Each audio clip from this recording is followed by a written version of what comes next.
Bonjour, je m'appelle Jean Révis et je suis cofondateur de MAD. Alors aujourd'hui, et une nouvelle fois, je vais vous parler de la Chine. Comme vous le savez, la Chine est un sujet important pour MAD. Important car la Chine est un marché clé pour le luxe. Important aussi car nous y réalisons une part importante de notre activité. Nous y travaillons avec des leaders du luxe dans le cadre de missions globales ou locales, mais aussi avec un nombre significatif d'acteurs locaux, qu'il s'agisse de marques ou de distributeurs. Alors, lors de mon dernier Mad Talk, j'avais partagé avec vous mes impressions après avoir assisté aux derniers jours d'un pays étouffé par la politique du zéro Covid. Cette fois-ci, je rentre d'un nouveau voyage dans la foulée de la quasi-totalité des dirigeants des maisons. C'est une période qui est intense, mais qui est super intéressante pour essayer de comprendre ce qui a changé et ce qui se passe sur ce marché qui se réouvre enfin. Alors si personne n'a de boule de cristal, les maisons que j'ai rencontrées s'accordent sur un impact significatif de la reprise du tourisme à terme, qui se traduira sans doute par une stagnation du marché domestique chinois. Alors pour illustrer ça, rien de mieux que quelques chiffres. Avec un regard très macro, si on regarde le marché de 2022, le marché chinois du luxe était d'environ 140 milliards d'euros et au moins 90% des achats étaient réalisés sur place. Donc le marché domestique était évalué à peu près 125 milliards d'euros.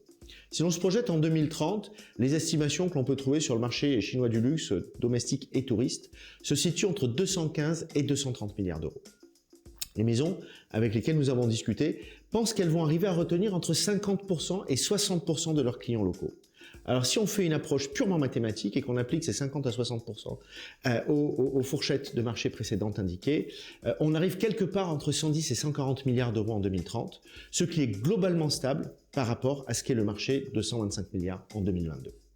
À court terme, pour revenir au sujet du tourisme, la situation va dépendre largement de la reprise du trafic aérien. Il est actuellement compliqué et cher de quitter la Chine par manque de vols et notamment de vols directs. On estime que 50% des liaisons seront rétablies vers l'été 2023 et 70 à 80% des liaisons seront rétablies à l'automne. Alors ceci mis à part, nous avons ressenti des situations qui sont très différentes d'une maison à l'autre et notamment en fonction du niveau des clients. Et paradoxalement, ce sont les maisons qui ont la base de clients VIP la plus importante qui sont le plus confiants dans leur capacité à garder ces précieux clients localement. Les efforts qu'elles ont déployés ces 2 dernières années pour offrir à ces clients un traitement de haut niveau portent leurs fruits. Une des grandes maisons parisiennes notamment a envoyé ses clients VIP à Paris juste après Noël. Mais les objectifs de vente qu'elle s'était fixés à Paris n'ont pas été atteints car les clients chinois ont finalement préféré passer leur ordre d'achat auprès de leurs vendeurs habituels en Chine. Et quant aux clients les plus fortunés qui avaient quitté la Chine, une autre très grande maison nous a indiqué que certains commençaient à revenir petit à petit. Donc on voit que les maisons sont en général confiantes pour conserver le haut de leur pyramide. Alors à l'autre bout de la pyramide, bien entendu, d'autres questions se posent. D'abord, le prix des voyages en Europe reste exorbitant. Les visas sont longs à obtenir, le renouvellement des passeports prend du temps, les vols sont rares. Tout laisse à penser que le gouvernement chinois temporise pour garder un maximum d'achats en Chine et pour préserver les entrées de TVA. D'ailleurs, seuls aujourd'hui Macao et Hong Kong ont très fortement repris.